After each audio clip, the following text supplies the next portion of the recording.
고성국 칼럼입니다.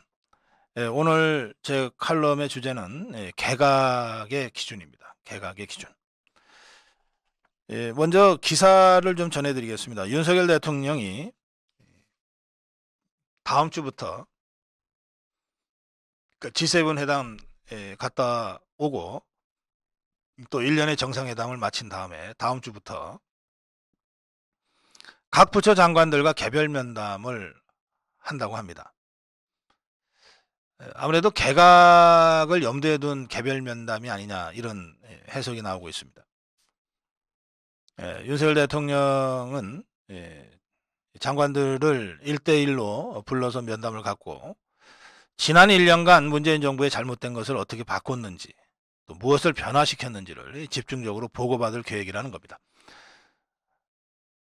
대통령실과 여권 각 부처에 따르면 문화체육관광부, 고용노동부, 보건복지부, 산업통상자원부, 중소벤처기업부, 환경부 장관 등이 교체 우선 대상 순위로 거론되고 있는 가운데 윤석열 대통령이 장관들과 개별 면담을 통해서 최종 개각 규모를 결정할 것이다. 이렇게 지금 파이낸셜 뉴스가 전하고 있습니다. 윤석열 대통령이 각 부처 장관들과 1대1 개별 면담을 하면서 확인할 내용은 문재인 정부 문제점을 파악 잘 하고 있느냐, 문재인 정부의 잘못된 점들을 제대로 시정을 해왔느냐, 문재인 정부의 문제점을 제대로 시정 못했다면 그 이유는 무엇이냐, 그럼 앞으로 어떻게 할 것이냐 등이라고 합니다. 이게 정확한 것인지 아니면 파이낸셜 뉴스의 취재를 종합한 것이기 때문에 좀 부족한 부분이 있는 기사일지도 모르겠다는 생각이 듭니다. 일단 어쨌든 이런 움직임이 있다고 파이낸셜 뉴스가 전하고 있습니다. 그런가 하면 대한상공회의소가 지난 1년간 윤석열 대통령의 연설문을 전수 분석을 한 결과를 발표했는데 윤석열 대통령은 지난 1년간 경제, 국민, 자유 이 세 가지 단어를 가장 많이 썼다고 합니다.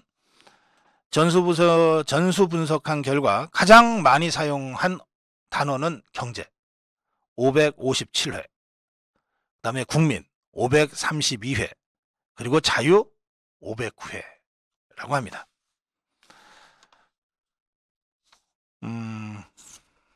제가 이 두 가지 전혀 다른 맥락의 기사를 보면서 오늘 칼럼을 제가 준비했습니다. 자, 개각이라고 하는 것은 지난 1년간 윤석열 대통령과 함께 일했던 총리 이하 장관들을 교체하는 겁니다. 교체하는데 어떤 사람들을 어떤 기준으로 교체하고 또 어떤 기준으로 새로운 사람을 발탁할 거냐 이것 아닙니까? 그런데 저는 이번에 개각이든 또 1년 후 2년 후에 개각이든 개각의 기본 원칙은 딱 한 가지라고 생각합니다. 뭐냐면 윤석열 대통령의 국정운영 철학과 함께 하는 것. 그냥 머리로만 함께 하는 게 아니라 윤석열 대통령의 국정운영 철학 그걸 온몸으로 체현하고 그걸 구현하고 실현하기 위해서 정말 물불 가르지 않고 뛰어다니느냐 아니냐 이것이 유일한 기준이 돼야 된다고 생각합니다. 우리나라에는 100만 넘는 공무원들이 있습니다. 20년 30년간 공무원 생활하면서 또 뭐 행정고시 사법고시 거쳐서 정말 훌륭한 인재들이 그 공무원 시스템에서 20년 30년 일을 하면서 국장이 되고 차관이 되고 장관이 되고 그러는데요.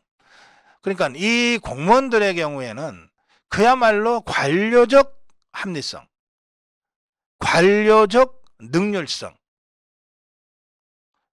이런 것들은 뭐 타의 추정을 불허할 정도일 겁니다. 그런데 이 관료적 능률성과 윤석열 대통령이 생각하는 핵심 가치와 국정운영 철학 이게 꼭 같이 가는 것은 아닙니다. 더구나 지금은 아까 정론일침에서도 전해드렸는데 윤석열 대통령이 된 다음에 임명한 공공기관장이나 공기업 임원들보다 문재인이가 알박기 해서 버티고 있는 자들이 훨씬 더 많은 3대 7 정도로 여전히 문재인이가 알박기 한 자들이 설치고 있는 이런 상황입니다. 대통령이 얼마나 답답했으면 지난주 국무회의에서 장관들한테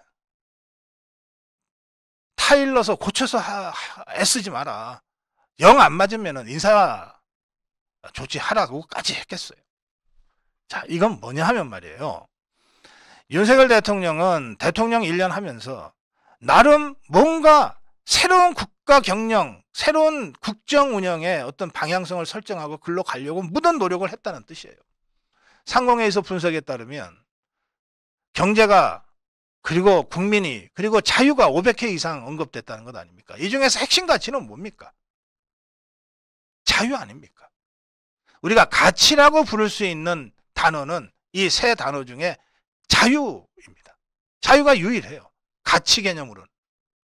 그러면 누구나 다 아는 바로 그 점을 우리는 다시 한번 확인할 수 있는 거죠. 윤석열 대통령은 자유라고 하는 핵심 가치를 국가 경영의 기본 철학으로 지난 1년간 열심히 일해왔다.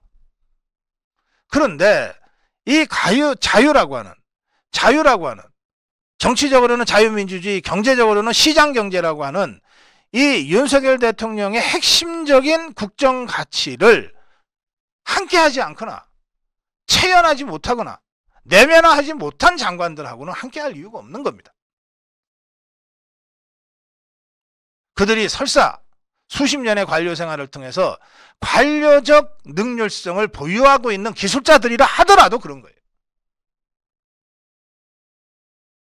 국장이나 차관까지는 그런 기술 효율성이 평가받아야 될지 모르겠어요. 뭘 시키든 깔끔하게 일 잘해내는 관료 조직이 필요한 측면도 있으니까. 그러나 적어도 장관 이상은 아니라는 거예요.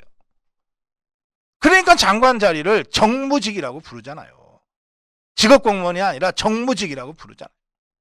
이 정무직의 첫 번째 요소는 대통령의 국정운영 철학과 함께하고 있느냐 없느냐예요. 그 대통령의 국정운영 철학, 핵심 가치인 자유를 내면하고 있느냐 아니냐.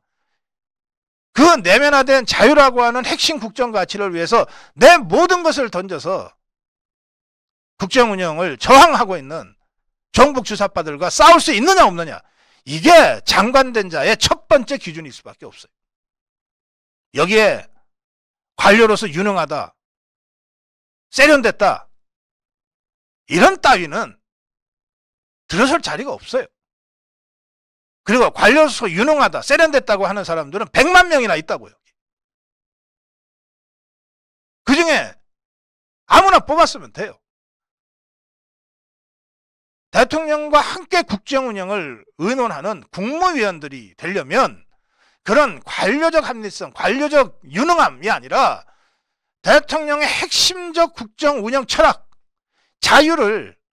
자유민주주의와 시장경제를 어떻게 내면화하고 있는가.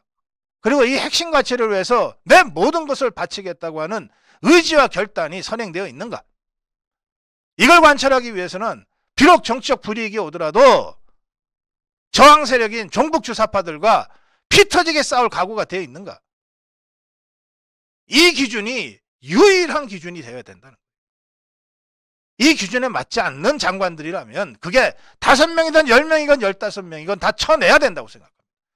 지금 그들에게 일자리 주고 있을 여유가 없어요. 저는 대통령이 파이낸셜 타임스의 보도대로 장관들과의 1:1 면담을 다음 주부터 한다면 바로 이 유일한 기준인 자유라고 하는 윤석열 대통령의 국정운영 철학을 장관들이 얼마나 내면화하고 있는가. 그냥 머리로가 아니라 온몸으로 이걸 내면화하고 있는가. 또 그걸 하기 위해서 지난 1년간 뭘 어떻게 했는가. 그 핵심적 국정운영 가치를 관철하기 위해서 저항해온 종북 주사파들과 어떻게 싸워왔는가. 이것을 정말 냉정하게 검증하고 평가해야 된다고 생각합니다. 당연히 그래서 자격 미달인 장관들은 물러나야 되고 그 자리에 윤석열 대통령의 핵심 가치, 자유를 내면화한 진짜 우리 자유우파 전사들,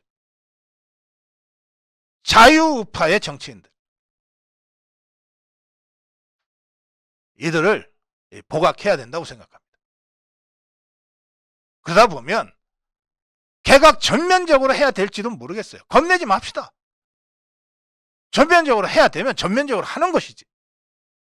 그래야만 윤석열 대통령이 생각하는 국정 핵심 가치를 구현할 수 있는 최소한의 기반이 만들어지는 겁니다. 이런 결국 사람이 하는 겁니다. 겉으로만 그럴듯한 사람, 관료적 유연성, 관료적 능력으로 깔끔하게 시장하고 있는 이 기술자들이 국가 경영을 독점하게 해서는 안 됩니다. 저는 얼마 전부터 총리 이하 전면 개편을 통해서 대통령의 국정운영, 윤석열 대통령의 국정 철학을 전면적으로 구현할 수 있는 돌파형 내각을 구성해야 된다. 그걸 통해서 남은 1년간 제대로 해보고 총선에서 평가받아야 된다. 이런 주장을 계속해 왔습니다. 대통령실 또한 그런 기준과 관점에서 전면 개편해야 된다고 주장해 왔습니다. 개각의 기준, 대통령의 통치 철학과 그걸 뒷받침할 추진력이 돼야 된다. 고성국 칼럼이었습니다.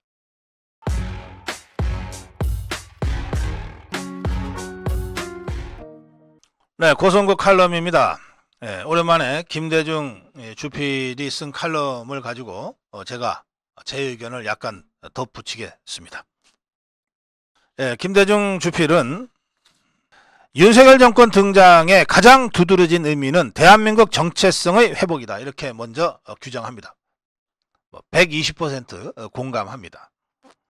이 나라의 탄생과 존재 가치를 이념적으로 부정하는 종북 주사파, 좌파의 활개짓으로부터 대한민국을 자유, 민주, 법치, 공정, 정의의 궤도로 복귀시키는 보수의 동력을 마련했다는 점에서 윤석열 정권의 시대적 의미는 막대하다.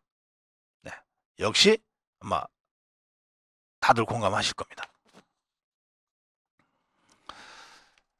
하지만 정치 현실은 잘한 것은 당연시하고 못한 것을 부각시키는 측면이 있다.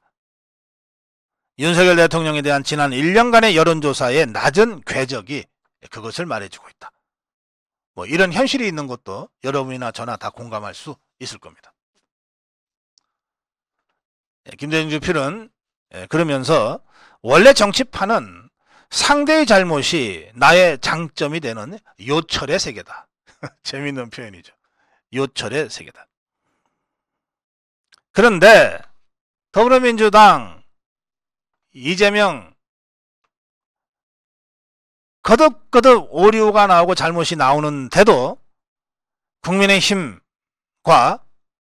대통령실은 저들의 악재를 호재로 이용하기는커녕 스스로의 문제들 때문에 동반 하락하는 무기력을 보여왔다. 여기까지는 이론의 여지가 없습니다. 아주 정확한 지적, 맞는 지적입니다. 특히 김재원, 태용호 두 최고위원에 대한 국민의힘 당의 징계는 헛발질이다. 5.18과 4.3에 대한 시각은 두 의원의 견해에 동조하는 보수층이 훨씬 더 많다고 생각한다. 많이 공감하실 겁니다. 문제는 이제부터다. 내년 총선에서 지면 윤석열 이름 석자는 역사에서 존재감을 잃을 것이고 이 나라는 다시 좌파의 늪에 빠지게 된다. 여기까지는 김대중 주필의 주장에 전혀 이견이 없습니다. 근데 지금부터입니다. 따라서 윤석열 대통령은 보다 중대한 승부수로 난국을 돌파할 필요가 있다. 이번 총선을 자신에 대한 국민의 재신임 선거로 규정하는 것이다. 지면 어차피 식물정권 된다. 어차피 결과는 그렇게 간다. 이번 총선에서 지면 윤 정권은 사실상 일할 여지가 없어지기 때문에 윤석열 대통령은 이번 선거에서 모든 것을 걸어야 한다. 그러니 아예 대놓고 재신임 선거로 가는 것이 어떠냐, 이제 이런 제안을 김대중 주필이 했습니다. 저는 김대중 주필의 이 절박함에는 공감하나 구체적인 이 전술 지침인 재선거론, 재신임론, 윤석열 신임 선거론에 대해서는 반대합니다. 이유는 이렇습니다. 윤석열 대통령과 우리 자유우파 진영이, 국민의힘이 내년 총선의 의미를 강조한 나머지 윤석열 재신임을 선거로 거는 순간 윤석열 심판론이라는 종북주사파의 프레임을 벗어날 수가 없습니다. 안 그래도 윤석열 심판하자고 지금 프레임을 걸고 있는 종북주사파들한테 그 프레임이 그대로 작동되도록 정말 머리에, 이 호구에 머리를 집어넣는 이런 결정적인 전략적 오류가 될 가능성이 매우 높습니다. 모든 전쟁이 그렇듯이 선거도 공격하는 쪽이 유리하고 방어하는 쪽이 불리합니다. 공격하는 쪽이 어디서 언제 어떻게 공격할 것이냐를 결정하게 되어 있습니다. 수비하는 쪽이 우리가 여기서 오늘 막을 거야 한다고 해서 공격이 이쪽을 공격해 주는 게 아니잖아요. 수비는 공격자들이 선택하는 시점과 지형과 그 방법에 따라서 수비할 수밖에 없어요. 공격자들이 돌멩이를 던지면 하늘을 막아야 되고, 공격자들이 터널을 파고 물을 수공을 하면 땅을 막아야 돼요. 성에 사다리를 걸치고 올라오면 그 사다리들을 타고 올라오는 적들을 향해서 뜨거운 기름을 갖다 붓고 사다리를 다시 밀어서 떨어뜨리는 식으로 수비를 해야만 돼요. 공수에 있어서 주도권은 공격하는 쪽이 갖게 되어 있습니다. 수비하는 쪽은 그 공격에 맞춰서 수비할 수밖에 없어요. 주도권을 행사할 수가 없습니다.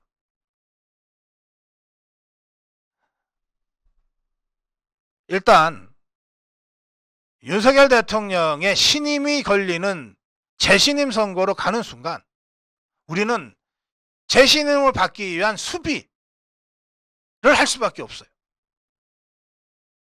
그리고 좌파들이 안 그래도 지금 프레임을 계속 걸고 있는 윤석열 심판론이라는 이 공격적 프레임이 작동하게 되어 있습니다.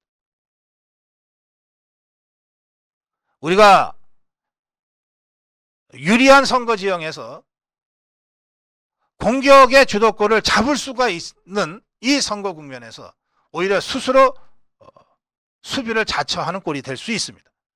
그래서 재신임 선거로는 절대 안 된다. 제가 그 말씀을 드립니다. 그럼 어떻게 할 것인가?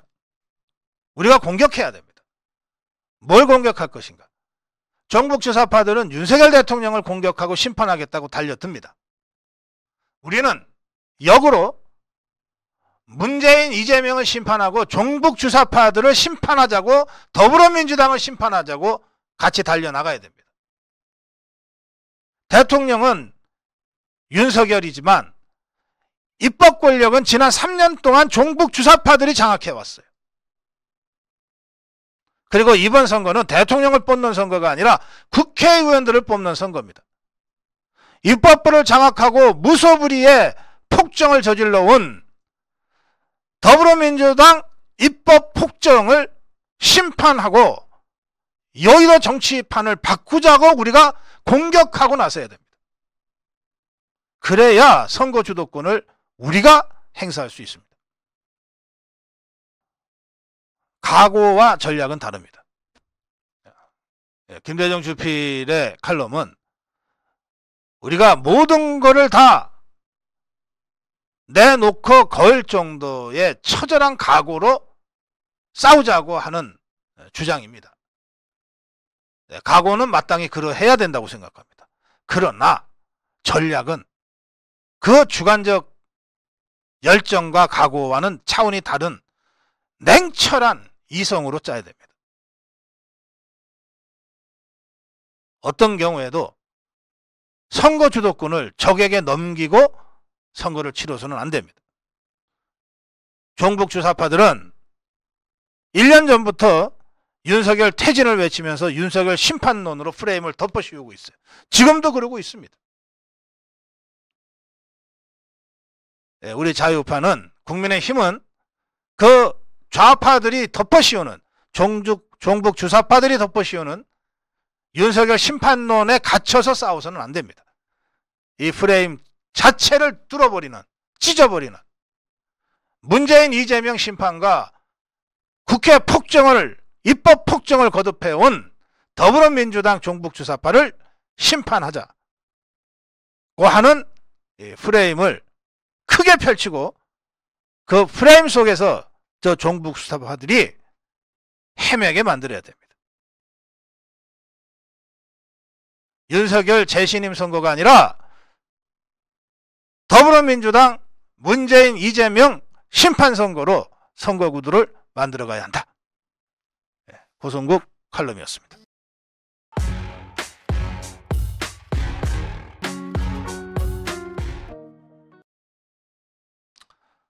네, 고성국 칼럼입니다. 거부권 행사를 주저말라. 윤석열 대통령은 간호법 거부권 행사했습니다. 그런데 윤석열 대통령이 오랜 생각 끝에 또 국민의힘 지도부의 오랜 여론 수렴 끝에 또 보건복지부의 오랜 고민 끝에 거부권 건의를 받아들여서 거부권을 행사한 바로 그날 더불어민주당 종북주사파들은 윤석열 대통령의 거부권 행사가 확실시되는 또 다른 포퓰리즘법을 강행 처리했습니다.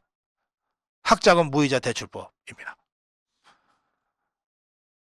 더불어민주당 종북주사파들은 취업 후 상환하는 학자금 대출에 대해 일부 무이자 혜택을 주는 학자금 무이자 대출법을 단독 처리했습니다. 이것은 국민의힘과 여러 언론에서 일찌감치 말도 안 되는 거다. 그러면 대학교까지 졸업한, 그래서 사회에 진출한 사람들한테 학자금 대출 무이자 혜택을 주면 고등학교밖에 졸업하지 못하고 사회에 진출한 사람들은 어떡하라는 거냐. 결과적으로 심각한 불이익을 받는 것 아니냐.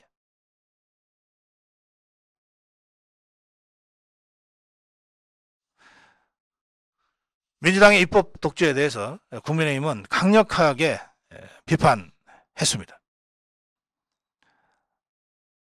이날 교육위원회 여당 간사인 이태규 의원만 참석해서 고졸이하 청년들에겐 대출 혜택 자체가 없다. 학자금 대출 1.7% 이자까지 중상층 청년들에게, 대학을 졸업하고 사회에 진출할 정도면 중상층이라는 겁니다. 중상층 청년들에게 면제해 주는 것은 포퓰리즘 아니냐 라고 반대 입장을 밝힌 뒤에 표결하지 않고 퇴장했습니다. 법안대로라고 한다면 가구 1년 소득이 1억 정도가 되는 사람들도 혜택을 받을 수 있다. 계산을 해보면 그렇게 나온다는 겁니다. 정부도 반대 의사를 밝혔습니다. 이주호 장관은 취업 후 학자금 상환제도의 근본 취지와 맞지 않는다. 그런데도 이 종북 주사파들은 어제 학자금 대출 무이자, 학자금 무이자 대출법을 강행 처리했습니다. 또 줄줄이 강행 처리할 법들을 대기시켜 놓고 있습니다. 방송 3법, 노란봉투법, 본회의 직회부했거나 직회부 예정인 법률들이 줄줄이 남아 있습니다.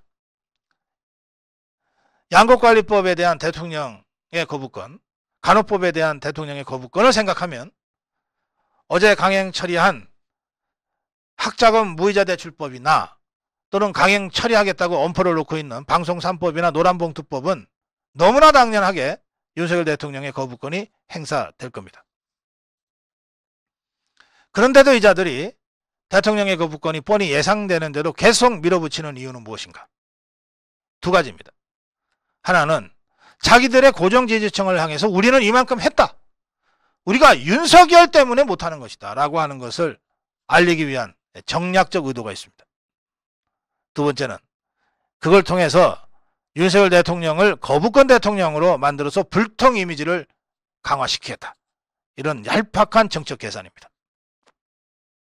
그런데 제가 여러 차례 말씀드렸습니다만 설사 좌파들이 그런 음흉한 함정을 파놓고 윤석열 대통령을 몰아붙인다고 해도 윤석열 대통령이 그 함정이 무서워서 마땅히 행사해야 될 거부권 행사를 주저해서는 안 된다. 이것은 대한민국을 지키는 대통령만이 행사할 수 있는 고유한 통치권 차원의 결단이다. 정략적 계산으로 이 문제를 봐서는 안 된다. 설사 정치적으로 엄청난 불이익이 온다 하더라도 대통령이 아니면 지킬 수 없는 대한민국 체제 수호를 위해서 대통령의 거부권 행사는 계속돼야 된다. 이렇게 말씀드렸습니다. 그 입장은 지금도 변함이 없어요. 다만 이번에 간호법처럼 의료직역 간의 팽팽한 이해관계가 충돌되어 있을 때는 이쪽의 의견 저쪽의 의견을 두루 수렴하는, 그러면서 대통령에게 거부권을 건의하는 이런 절차가 번거롭지만 필요할지 모르겠어요. 그런데 학자금 무이자 대출법 같은 것은 대학생들을 만나고 고졸들을 만날 겁니까? 이건 간호법과 같은 이해충돌이 아닙니다. 이해충돌을 하는 직역과 직능이 구체적으로 존재하는 것도 아니에요. 그야말로 헬리콥터에서 돈 뿌리듯이 하는 종북 주사파들의 파퓰리즘에 불과한 겁니다. 이런 경우에는 여론 수렴이니 뭐니 하는 번거로운 절차를 거쳐서 이 이슈를 자꾸 키워줄 필요 없어요. 가만히 있다가 그냥 거부권 행사해버리면 됩니다. 그리고 그것을 왜 했는지를 국민들에게 설명해야 됩니다. 대학생들한테 설명하려고 하지 말고 국민들한테 설명해야 돼요. 방송법도 마찬가지. 여론 수렴 절차를 충분히 거쳐서 명분을 쌓아서 거부권을 행사해야 될 사안도 있지만 단칼에 국민들한테 이런 황당한 법을 좌파들이 나한테 강요하고 있습니다. 전 대통령으로서 이건 도저히 못하겠습니다. 하고 단칼에 끊어버려야 되는 그런 법도 있는 겁니다. 노란봉투법이 그렇고 방송 3법이 그렇습니다. 괜히 이런 상황까지 여론 수렴한다고 아까운 시간 보내지 말고, 그러면서 자꾸 좌파들이 의도하는 대로 이런 황당한 이슈들을 노이즈 마케팅 하겠다는 좌파들의 의도에 끌려다니지 말고 간단 명료하게 정리합시다. 오늘 윤석열 대통령 지지율 뉴시스 국민리서치그룹 에이스 리서치 조사에 42.9% 나왔습니다. 40%대 안착했다는 해석입니다. 국민 믿고 갑시다. 고성국 칼럼이었습니다.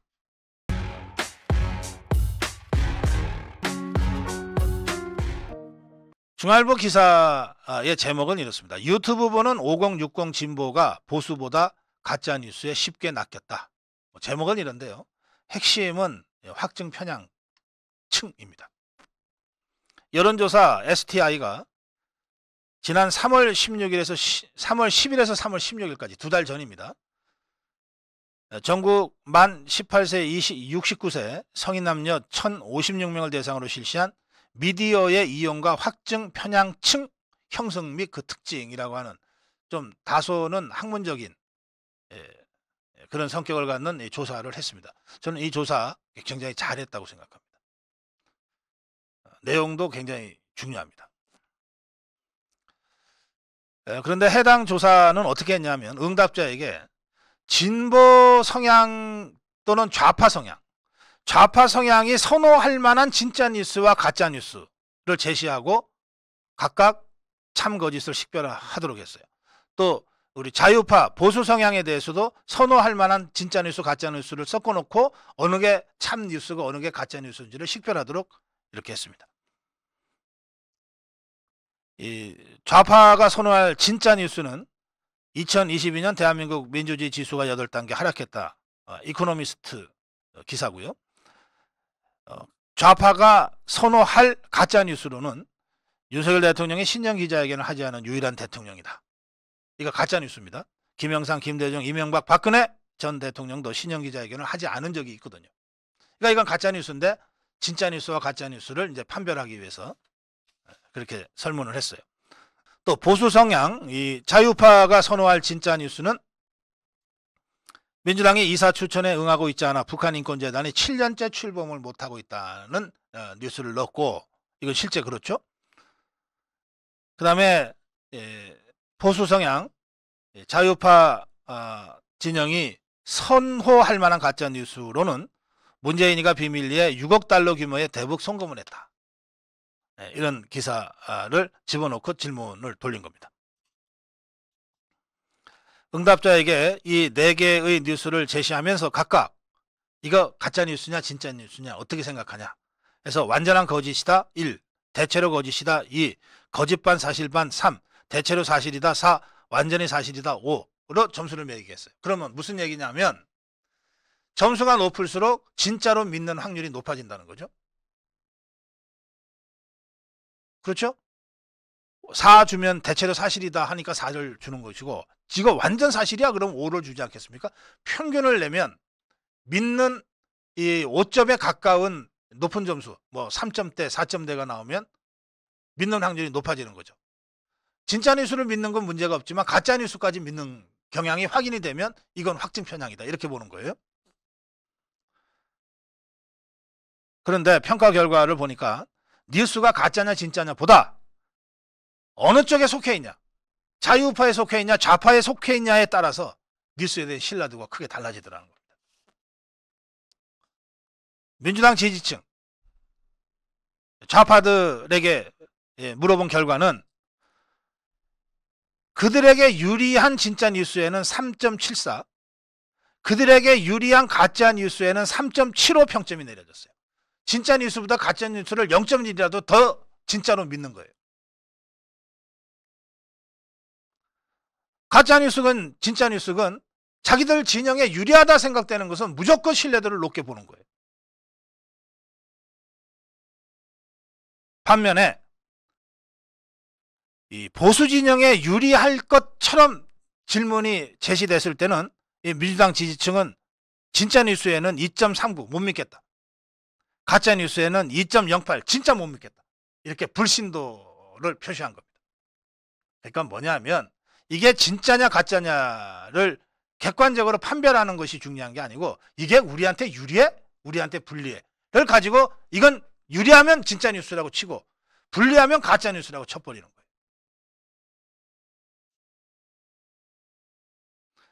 국민의힘 지지층에 대해서도 조사를 했는데 보수에 유리한 진짜 뉴스에는 3.18. 더불어민주당은 자기네한테 유리한 진짜 뉴스에 3.74를 줬는데 국민의힘은 자기네한테 유리한 진짜 뉴스에 3.18을 줬어요. 그리고 더불어민주당은 자기들한테 유리한 가짜 뉴스에는 3.75 높은 신뢰도를 줬는데 국민의힘 지지층은 자기들한테 유리한 가짜 뉴스에 3.65 상당히 높게 줬어요. 진짜 뉴스에게 준 것보다 가짜 뉴스에 준 신뢰도가 더 높은 거죠. 이걸 보면 민주당 지지층보다 국민의힘 지지층이 진영에 따른 지지 성향은 상대적으로 낮다는 거예요. 확정 편향이 덜하다는 거예요. 더불어민주당의 확정 편향이 매우 높다는 거예요. 적어도 국민의힘 지지층보다 더불어민주당 지지층의 확정 편향도가 높다는 겁니다. 응답자는 뉴스의 참과 거짓을 구별하기보다는 자신의 정치 상황에 맞춰서, 정치 성향에 맞춰서 뉴스를 신뢰도를 판단한다는 것이 이번 조사를 통해서 객관적으로 확인이 된 겁니다. 이 STI는 이런 좀 다소 복잡하고 어려운 설문조사를 통해서 양당 지지층, 더불어민주당과 국민의힘 지지층 중에 확증 편향으로 추정되는 확증 편향층 156명을 출연했어요. 확증 편향이라는 건 여러분들 잘 아시다시피 자신의 신념과 일치하는 정보만 선택적으로 수용하는 거거든요. 자기하고 생각이 다른 것은 다 배제해 버리는 게 확증 편향 아닙니까? 보고 싶은 것만 보는. 그래서 이게 확증 편향층 156명을 어떻게 출연했냐 하면 자신이 지지하는 정당에 유리한 가짜 뉴스에는 사실이다 4.5점이라고 응답하고 반대 성향의 진짜 뉴스에는 거짓이다라고 1점, 2점이라고 응답한 사람. 그러니까 자기한테 유리한 것은 가짜 뉴스라도 높게 평가하고 자기한테 불리한 것은 진짜 뉴스라도 아주 못 믿겠다고 평가한 사람. 이걸 확증 편향층으로 잡은 겁니다. 이렇게 확증 편향층을 골라내니까 156명이 추려졌는데 전체 응답자 1000명 중에 156명이 추려졌는데 이 156명을 보니까 민주당 지지층 303명 중에서는 110명이 국민의힘 지지층 253명 중에는 46명이 확증 편향층으로 분류가 된 겁니다. 민주당 지지자 중에서는 3분의 1이 확증 편향층이고 국민의힘 지지층 중에서는 한 5분의 1 정도가 확증 편향층으로 분류가 된 겁니다. 국민의 더불어민주당 지지층의 확증 편향 비중이 국민의힘 지지층의 확증 편향 비중보다 2배가량 큰 겁니다.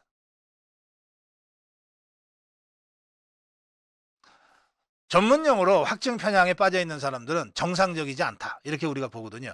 비정상적이다. 더불어민주당 지지 성향에 있는 사람들 중에 비정상이 국민의힘 지지층에 있는 비정상보다 2배 가까이 많다. 이런 뜻입니다. 그리고 확증 편향층의 연령별 특징이 있습니다. 연령. 어느 연령대가 확증 편향이 많냐? 50대가 29%, 60대가 29%. 50대, 60대가 많아요. 의외로. 그럼 확증 편향이 제일 적은 세대는 어디냐? 10대, 20대, 30대. 10대, 20대는 9.9%밖에 안 돼요. 역시 대한민국 미래는 밝다고 저는 생각합니다. 대한민국을 짊어질 우리 젊은 세대 MZ세대는 확증 편향에 빠지는 비율이 50대, 60대보다 3분의 1도 안 된다는 거예요.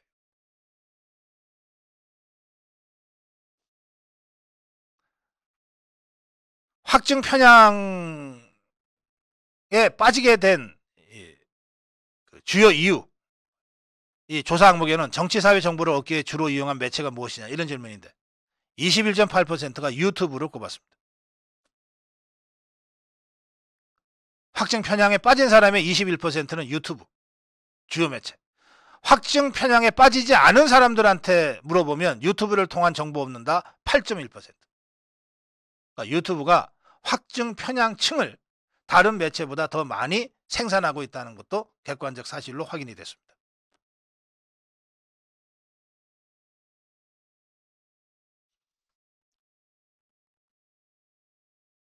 이 확증 편향층은 자신의 견해가 시간이 갈수록 더 강화되고 있다고 스스로 느끼고 있다는 것도 조사됐습니다. 자신의 정치 성향이 과거에 비해 강해지고 있다. 그러니까 더불어민주당의 확증 편향층은 점점 더 그 확증 편향이 강화되고 있는 겁니다. 국민의힘의 확증 편향층도 마찬가지입니다.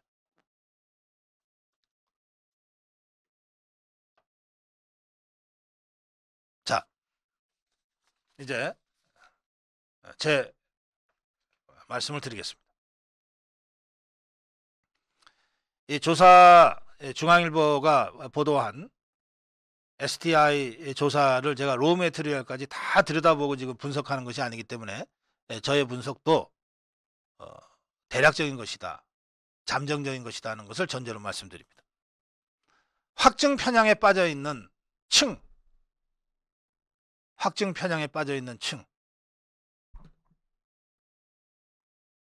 특히 좌편향, 더불어민주당 지지 성향, 종북 주사파 성향이 있는 사람들 중에서 확증 편향에 빠져 있는 층의 특징은 세대적으로 586입니다.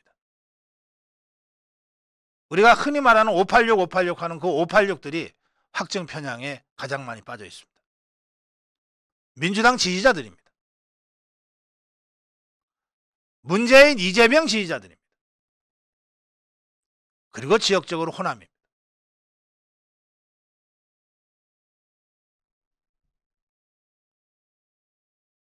이들이 종북 주사파 확증 편향에 가장 많이 빠져 있다는 것이 이번 조사를 통해서 확인된 객관적 사실이라고 저는 생각합니다. 왜 이렇게 됐을까?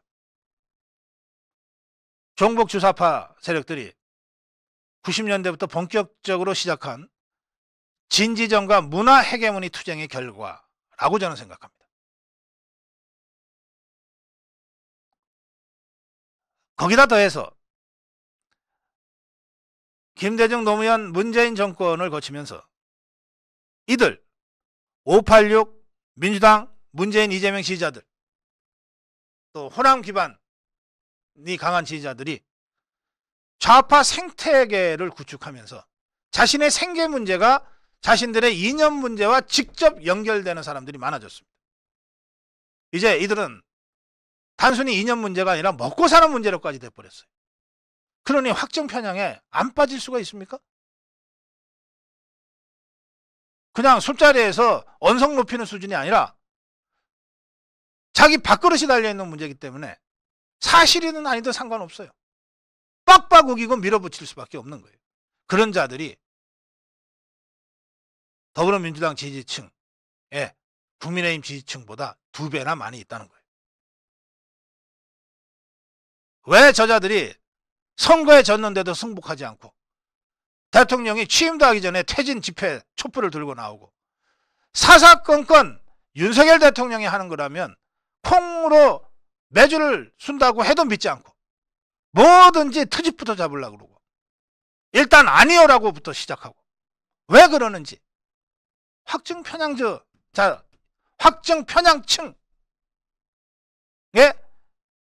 그 행태적 특징이 그렇다는 거예요.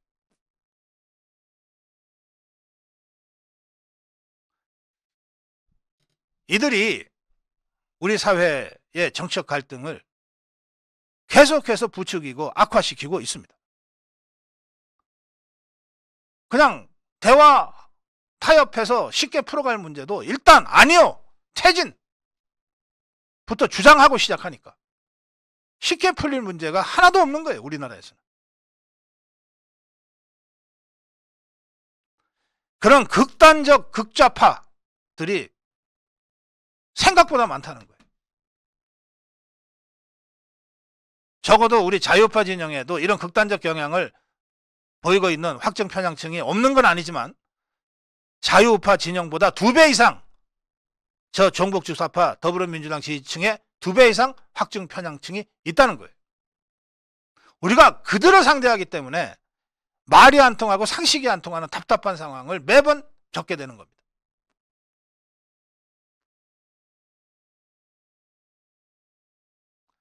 이 확증 편향층, 이들이 힘을 못 쓰게 하는 가장 효과적이고 유일한 방법은 뭐냐?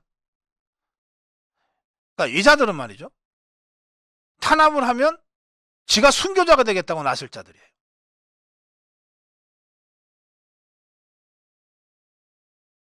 이들을 제어하고 제거하는 가장 효과적인 방법은 뭐냐? 이 자들을 대중과 분리하는 겁니다. 이 자들은 개조가 어려워요. 이미. 심리치료를 적어도 10년 이상은 해야 비로소 이 확증 편향으로부터 빠져나오게 할 수 있을지 모르겠어요. 제가 뭐 심리 상담 전문가는 아니지만 이 자들이 한번 확증 편향에 빠지고 계속 그 경향이 강화되고 있는 추세이기 때문에 더구나 그것이 생태계, 자기 먹거리와 직결되어 있기 때문에 이들을 확증 편향 상태에서부터 구출하기 위해서는 엄청난 시간과 노력이 필요할 겁니다.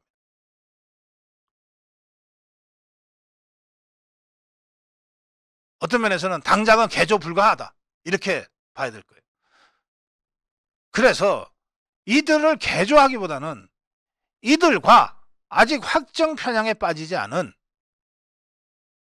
더불어민주당을 지지하나 호남에 살고는 있으나 그리고 50대 60대 이나 문재인이나 이재명이가 그래도 낫지 않아 라고 생각하는 사람들이나 적어도 이런 좌파 확증 편향층에 빠지지 않은 그런 좌파 대중들과 이자들을 분리해내는 것이 핵심입니다.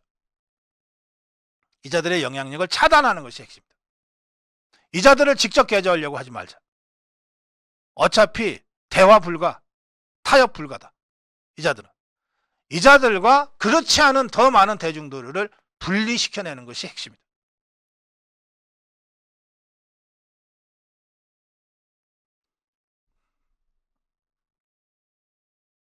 이걸 통해서 공론 시장을, 정치 공론, 정치 담론 시장을 정화시켜내야 됩니다.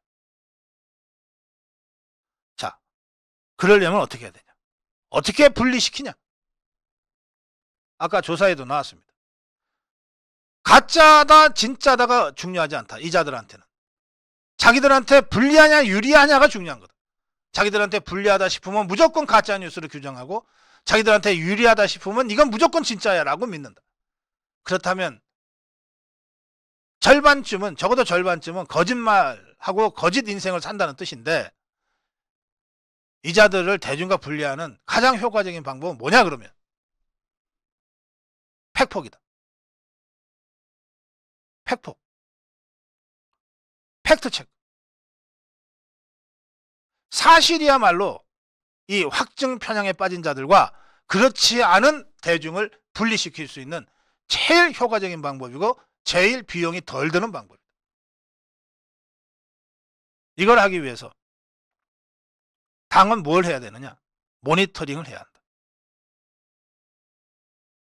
수많이 쏟아져 나오는 가짜뉴스, 진영 논리를 강화하고 저 종북주사파 확증 편향층에게 끊임없이 영양분을 제공하는 이 가짜뉴스들을 모니터링해서 팩트 폭격으로 그 가짜뉴스임을 드러내고 밝히면 그것이 좌파, 종북주사파 확증 편향층한테는 영향을 못 주겠지만 적어도 확증 편향에 빠지지 않은 70%의 대중들한테는 영향을 준다. 알고 보니까 이게 가짜뉴스였네? 근데 왜 저것들은 계속 진짜라고 빡빡 주장하지? 저것들은 뭐 좀 문제 있는 거 아니야? 라고 의심을 하게 만드는 것에서 확증 편향층과 그렇지 않은 대중들의 분리가 시작되는 것이다.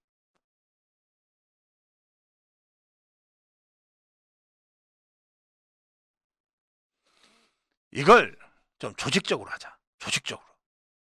하루에도 수만 건의, 수천 건, 수만 건의 가짜뉴스들이 만들어지고 의도를 갖고 유포될 텐데 이걸 조직적으로 대처하는 확증 편향 대응 TF 같은 걸 좀 구성해서 운영을 좀 하자. 대한민국을 살리기 위해서라도 이거 필요하다. 당장 내년 총선 승리를 위해서도 필요하고 2027년 대선 승리를 위해서도 필요하지만 더 넓게 보면 대한민국을 이렇게 확증 편향자들이 설치는 천박한 반지성의 사회로 계속 내버려둘 수는 없지 않냐. 대한민국을 살리기 위해서라도 확증 편향자들의 가짜 신념을 무너뜨리고 그 확증 편향자들의 잘못된 영향력으로부터 대중을 분리하고 보호하기 위한 전투적인 TF 구성을, 전투적인 TF 운영을 지금부터라도 좀 하자. 이거 제가 국민의힘 그리고 정부와 대통령실에 강력하게 촉구합니다. 고성국 칼럼이었습니다.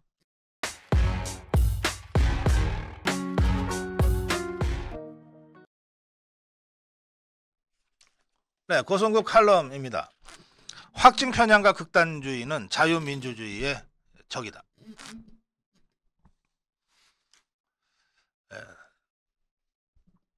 상식적으로 아는 것들도 한번 더 짚어보면 그 실체가 좀 더 분명해지는 경우가 있습니다. 우리가 확증 편향 이렇게 단어를 많이 씁니다만 정말로 확증 편향이 뭔가 이걸 한번 들여다보면서 오늘 여러분과 좀 대화를 해보고 싶습니다. 확증 편향. 이것은 자신의 신념과 일치하는 정보는 받아들이고 자신의 신념과 일치하지 않는 정보는 무시하는 경향을 가리키는 말입니다. 그러니까 내 생각하고 같으면 받아들이고 내 생각하고 다르면 에이 저거는 거짓말이야 라고 버려버리는 거예요. 이것이 확증 편향입니다. 영국의 심리학자 피터 웨이슨이 1960년에 이 확증 편향이라고 하는 용어를 처음으로 제시했습니다. 현실 세계의 정보와 증거가 복잡하고 불분명한 가운데 자기 신념에 맞는 정보만을 찾는 것은 상대적으로 쉽다는 거예요. 내 생각하고 같은 거는 이렇게 바로 눈에 띄잖아요. 맞아. 봐. 얘도 이렇게 얘기하고 있잖아. 역시 내 생각이 맞아. 이건 찾기가 쉬운데 나의 생각과 다른 수많은 정보들은 이걸 받아들이려면 이게 진짜로 이게 맞는 건지 아닌 건지 검토하고 점검하고 비교하고 해야 되잖아요. 그 복잡한 과정을 사람들이 싫어하거나 기피하는 경향이 있다는 거예요. 그래서 이미 내가 생각하고 있는 것과 부합하는 정보는 찾기도 쉽고 받아들이기도 쉽다. 가설에 따른 증거를 찾으려는 성향은 설문조사에서도 잘 나타난다는 겁니다. 여론조사예요. 설문조사 어떻게 묻느냐에 따라 답이 달라지는 게임이다. 이건 다 아시는 거예요. 여기에서도 확증 편향이 작동한다는 겁니다. 워렌 버핏은 여러분들이 잘 아시는 그 투자자 워렌 버핏은 사람들이 가장 잘하는 것은 기존의 견해들이 온전하게 유지되도록 새로운 정보를 걸러내는 일이다. 그러니까 자기가 어떤 회사에 주를 갖고 있어요. 그리고 그 주 앞으로도 올라갈 거야 라고 사람들이 얘기하면 아니야 떨어질 수 있어 라고 하는 정보를 버리는 거는 굉장히 쉬운 일이라는 거예요. 그렇게 해서 점점 확증 편향에 빠져든다는 겁니다. 심리학자 레이먼 니커스는 이렇게 얘기합니다. 확증 편향은 상당히 강력하고 침투력이 좋다. 사람들은 이 편향이 개인, 집단, 국가 차원에서 발생하는 온갖 마찰과 논쟁과 오해의 중요한 부분을 형성한다는 사실을 간과하고 있다. 그러니까 확증 편향은 침투력이 좋아서 이것 때문에 우리 사회에 수많은 문제가 발생한다는 사실을 간과한다. 별일 아니다. 별것 아니다. 내가 확증 편향에 빠져 있는 게 뭐 우리 사회에 뭐 그렇게 큰 해가 되겠냐라고 생각하고 넘어간다는 거예요. 체리 피킹이라고 하는 현상으로 이 확증 편향을 설명하기도 합니다. 체리 피킹이라는 게 뭐냐면 접시에 신포도와 체리가 같이 담겨 있어요. 체리는 아주 달콤하죠. 그러면 사람들이 그렇게 해서 내놓으면 체리만 먼저 먹는 거예요. 체리 피킹 한다는 거예요. 또 체리가 비싸잖아요. 그러니까 케이크에 이 과일을 올려놓을 때 체리가 올라가 있으면 누구나 다 먼저 드세요 그러면 체리부터 집는다는 거예요. 이게 체리 피킹이에요. 확증 편향이라고 하는 것은 자기가 생각하고 있는 기존의 선입견, 기존의 자기의 신념, 생각, 사고체계와 맞는 달콤한 체리와 같은 정보만 먼저 주워 삼키는 현상을 확증 편향이라고 한다는 거예요. 그러니까 그런 것만 계속 주워 삼키니까 확증은 점점 더 강화되는 거죠. 확증 편향은 점점 더 강화되는 거죠. 그런데 아주 재미있는 얘기가 있습니다. 이 확증 편향이 보통 일반 사람들, 서민들, 여러분들, 저 같은 사람들보다는 전문가들이 확증 편향의 포로가 되기 쉽다는 연구 결과가 있습니다. 왜 그러냐? 일을 성공적으로 끝내서 업적을 가지고서 자신을 평가받기에 익숙한 전문가들은 자기가 기존에 생각하거나 기존에 만들어왔던 가설이나 작업 과정에 방해가 되는 다른 정보를 버리고 얼른 이 일을 성과적으로 성취하기를 바란다는 마음이 강하다는 거예요. 그래서 의외로 지식인이라고 불리는 전문가들 사이에 확증 편향이 강하게 자리 잡게 된다.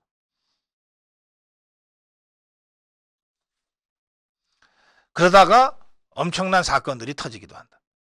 대형 사고가 터지면 그 대형 사고 전에 뭐 건물이 무너지거나 다리가 무너지거나 뭐 또는 무슨 핵발전소가 뭐 문제가 생길 때 그 전조가 늘 있게 마련인데, 전문가들은 자신이 이 발전소는 안전해, 이 다리는 무너질 리가 없어 라고 생각하는 이 전문가들의 이 기존의 신념과 이 선입견에 반대되는 여러 가지 징후를 다 무시해버린다는 거예요. 그것도 일종의 확증 편향이라는 겁니다. 막상 무너지고 나면 아니 이렇게 수많은 징후들이 있었는데 어떻게 그걸 다 무시했을까 도대체 전문가라는 사람들이 라고 정말 탄식하게 되는데, 그 전문가들이야말로 그런 의미에서 확증 편향에 빠지기가 아주 쉬운 사람들이다. 이런 분석입니다. 학자들도 마찬가지예요. 학자라고 하는 사람들은 어떻게 연구하냐면요, 가설을 먼저 세워요. 그리고 이 가설이 맞는지 틀리는지를 수많은 증거를 경험적으로 찾아서 자신이 세운 가설을 입증하는 게 학자들이 하는 일이거든요. 그러면 가설을 하나 세운다는 것은 그 가설을 자기가 믿는다는 뜻이잖아요. 그러면 이 가설에 부합하는 증거도 있지만 이 가설에 부합하지 않는 증거도 많이 있어요. 그러면 이 모든 증거들을 다 객관화시켜서 하다 보면 자기 가설을 고쳐야 될 때가 많이 생기는 거예요.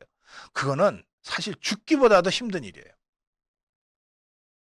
이렇게 가설 하나 세워서 연구 논문 하나 하는데 1년도 걸리고 2년도 걸리고, 박사 논문 같으면 그거 하느라고 10년 걸리는 거예요. 근데 가설 하나 잘못 세웠는데 이게 갈수록 경험적 자료를 챙기다 보니까 점점 내 가설이 틀린 것 같아. 박사 논문 다시 써야 되잖아요. 이런 짓들을 학자들이 너무너무 고통스러워하기 때문에 가설을 하나 잘못 세워놓고는 그 잘못된 가설에 맞는 정보들만 골라서 취합하여서 스스로 확증 편향의 늪에 빠지는 경우들이 왕왕 있다는 거예요. 학자들이 무식하다는 게 그런 뜻입니다. 학자들이 편협하다는 게 그런 뜻이에요. 아주 의미 있는 조사가 또 하나 있습니다. 한국에서 법관 50여 명을 대상으로 설문조사를 했는데 판사들의 확증 편향이 일반인보다 훨씬 크게 나타났다는 거예요. 예컨대 막상 법정에서 피고인들과 뭐 원고와 피고를 불러서 하기 전에 판사들은 되게 서류로 먼저 사건을 쭉 본단 말이에요. 보는 과정에서 아 얘는 무죄일 것 같아 또는 얘는 유죄일 것 같아라고 하는 편견이 생기는 거예요. 그걸 가지고 들어가서 보면 야 이렇게 잔혹한 범죄를 나쁜 놈 이렇게 생각하고 가면 그 피고인의 하는 말 하나하나가 거짓말처럼 들린다는 거예요. 그래서 욱박지르게 되고 반말 찍찍하게 되고 한다는 거예요. 그래서 가장 객관적이고 어떤 편견에도 사로잡히지 않아야 될 법관들이 실제 재판 과정에서는 일반인보다 훨씬 더 확증 편향에 빠져 있는 경우들이 많다. 이게 같은 법관들이 다른 법관이 하는 재판을 가서 보고 느낀 것들이라는 겁니다. 야, 내가 저렇게 재판을 해?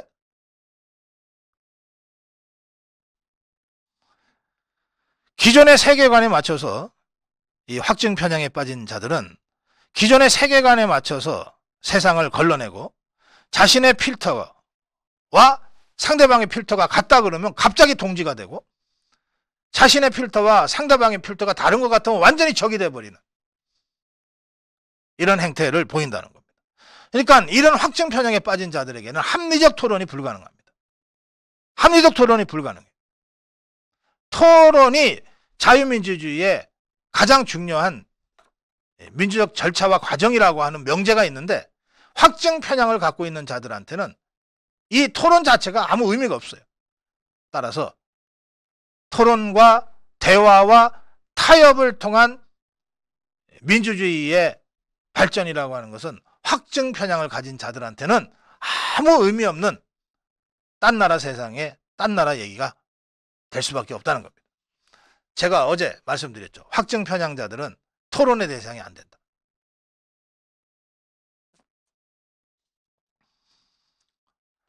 자, 수많은 음모론도 이 확증 편향의 결과 나타납니다. 이 좌파, 이 종북주사파 패널들 중에 허구한 날 음모론 퍼뜨리는 자들이 있습니다. 그런데 이 음모론이 확증 편향에, 종북 주사파 확증 편향에 빠져있는 이 좌파 대중들이 듣고 싶은 얘기를 해주는 거예요. 이 음모론이. 그러니까 그 음모론을 자신의 신념으로 받아들이는 거는 너무너무 쉬운 거예요. 아, 받아들이기 싫은데. 이를테면 작년 3월 9일, 3월 10일 새벽 마침내 윤석열이 이재명을 이겼어요. 이 사실을 좌파들이 얼마나 받아들이기 싫었겠어요. 그런데 누군가가 야, 이거 잘못된 거야 하면 그걸 바로 받아들이는 거예요. 확증 편향으로 가는 거죠. 확증 편향이 강화되는 거죠. 수많은 음모론이 확증 편향자들 사이에서 발생하고 그것이 널리 알려지는 것은 바로 이런 이유 때문입니다. 지금도 청담동 술자리 있었다고 믿는 확증 편향자들이 있단 말이에요. 지금도 천안함은 뭔가 어떤 음모에 의해서 침몰했을 거야 라고 믿는 확증 편향자들이 여전히 우리나라에 있단 말이에요. 저 종북 주사파들 사이에.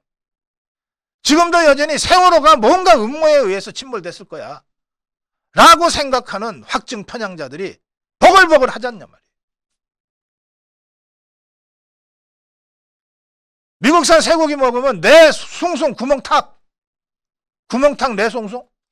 자, 이 음모론을 믿었던 수많은 종북 주사파 좌파 대중들이 있었잖아요. 지금도 있잖아요. 음모론과 확증 편향은 이렇게 쌍생화와 같은 존재입니다. 그러면 앞에도 그런 확증 편향, 옆에도 확증 편향, 뒤에도 확증 편향에 둘러싸여 있는 이 좌파들이 이 확증 편향을 마치 숭고한 무슨 정의의 신념과 같은 것으로 받아들이고 나면 그 다음에 나오는 행동이 뭡니까? 극단적 행동, 폭력적 행동이죠. 개딸들은 확증 편향에 빠져 있습니다. 따라서 이재명이가 수박 먹는 것만 봐도 수박 척결해야 된다는 메시지다라고 받아들여요. 그리고 행동해요. 그냥 받아들이는 걸로 끝나지 않습니다. 행동을 합니다. 문자 폭력을 써요. 언어 폭력을 쓰고 실제로 수박이라고 생긴 누군가가 걸어가면 찾아가서 위협을 하고 직접 폭력을 해둘 수도 있어요. 확증 편향과 음모론, 그것이 극단주의적인 집단 행동으로 나타나는 것은 너무나 자연스러운 겁니다.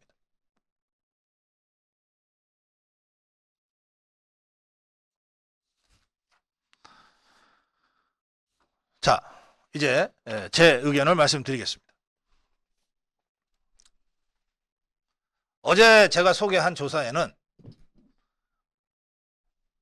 종북주사파 더불어민주당 지지자들이 국민의힘 자유파 지지자들보다 확증 편향이 2배 이상 많다는 조사였습니다.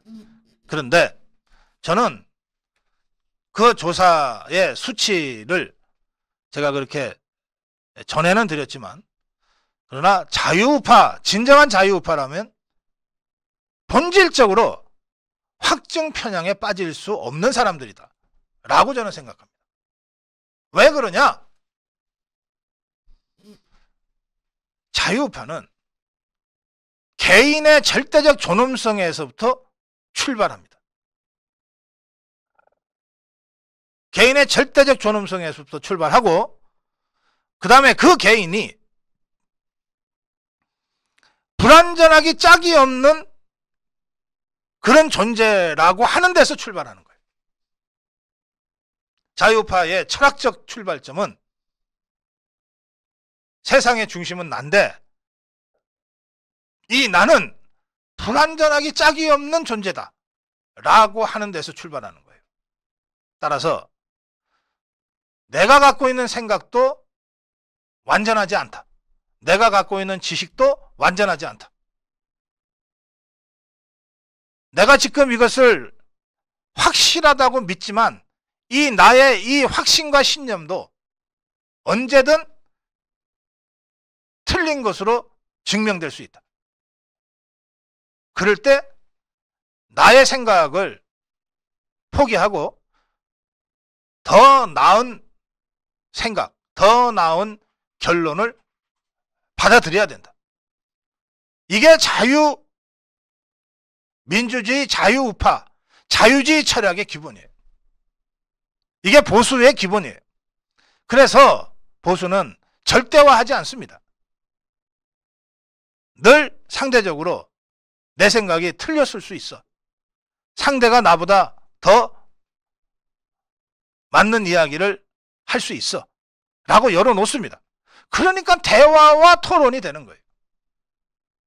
그래서 더 많은 사람들의 의견을 일단 따라가는 다수결 민주주의가 가능해지는 거예요. 그러니까 자유우파, 진정한 자유우파들에게는 확증 편향이라고 하는 것은 들었을 수가 없습니다. 그런데 종북 주사파들은 달라요. 종북 주사파들은 개인의 존재를 부정합니다.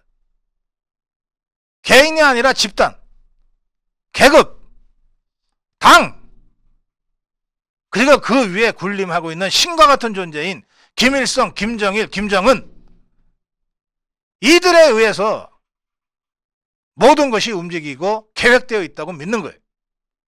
거기에 나라고 하는 존재는 없어요. 나는 언제든지 수령의 보위를 위해서 잘려나갈 수 있는, 그리고 그때 기쁘게 딸려나갈 손과 발에 불과한 거예요. 독자적인 사고방식, 독자적인 판단이 불가능한 존재들입니다. 이 자들에게 확증 편향을 집어넣는 것은 너무나 쉬워요.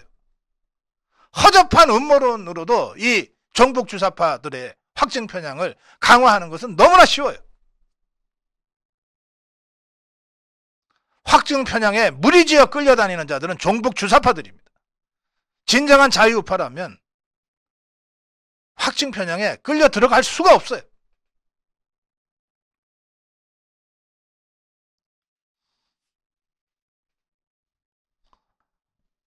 확증 편향에 끌려 들어가지 않기 때문에 우리 자유우파는 극단적 행동을 하지 않습니다. 어떤 경우에도 나의 언행, 나의 말과 행동이 합리적이냐 아니냐를 늘 다시 돌아보면서 행동합니다. 우 몰려다니지 않는다고. 그것이 때로는 똘똘 뭉쳐서 덤벼드는 종북 주사파들에 맞설 때 약점으로도 나타나지만, 그러나 결국 그 자유로운 개인의 실존적 결단과 행동이 저 종북 주사파들 무리지어 다니는 그야말로 저 레밍 때와 같은 저들과 투쟁하는 데 있어서 최종적 궁극적 승리를 해나가는 힘이 되는 겁니다.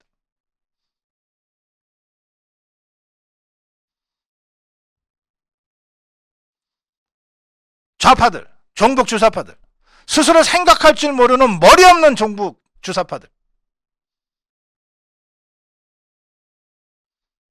이들을, 이 확증 편향에 빠진 종북 주사파들을 퇴치하는 마지막 이념 전쟁을 지금 우리가 하고 있어요. 그래서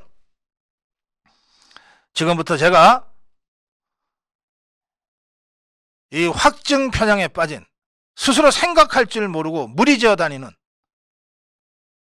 이 종북 주사파들을 어떻게 퇴치할 것이냐. 첫째, 철저하게 정치적으로 배제해야 한다. 둘째, 문화적으로도 배제해야 한다. 이 확증 편향에 빠진 음모론자들, 극단주의자들이 방송을 장악하고 문화적 헤게모니를 행사하는 것을 더 이상 방치해서는 안 된다.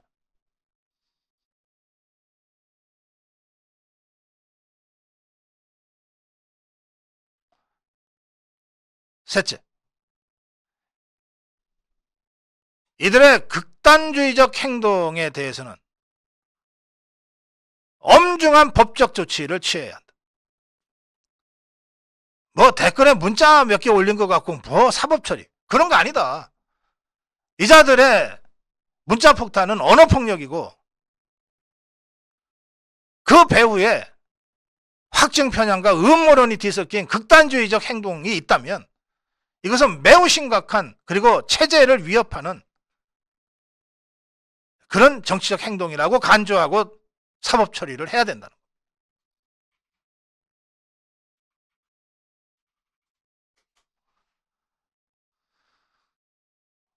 이 확증 편향에 빠진 음모론으로 똘똘 뭉친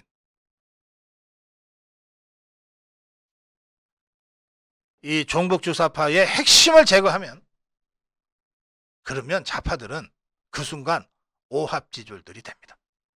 별거 아니에요. 오합지졸들이 돼요. 이 자들을 이 확증 편향에 빠진 이 종북주사파 핵심들과 좌파 대중들을 분리시키는 것만으로 이 좌파 진영은 오합지졸이 됩니다. 그리고 상당 부분은 다시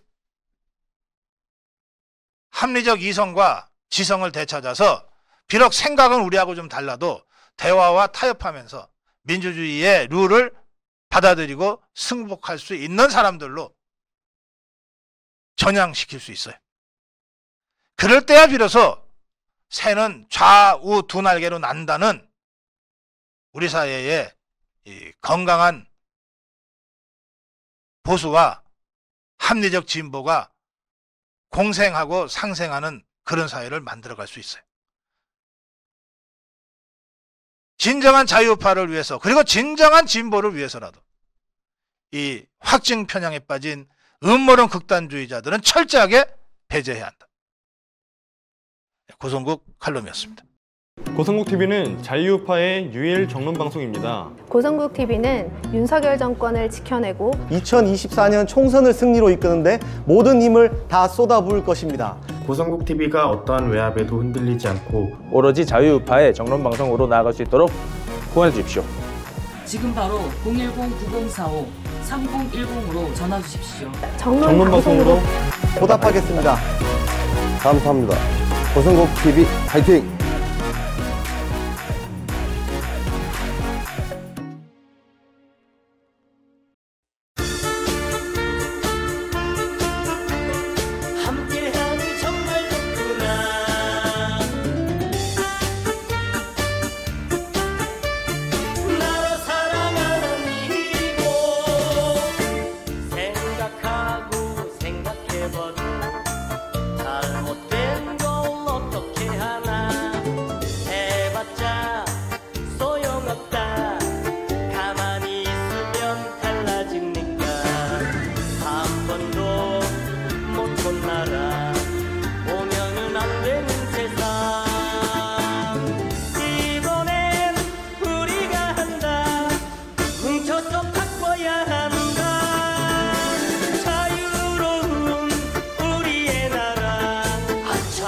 저들의 나라 어림없다 걱정 없다 아미고가 지킨다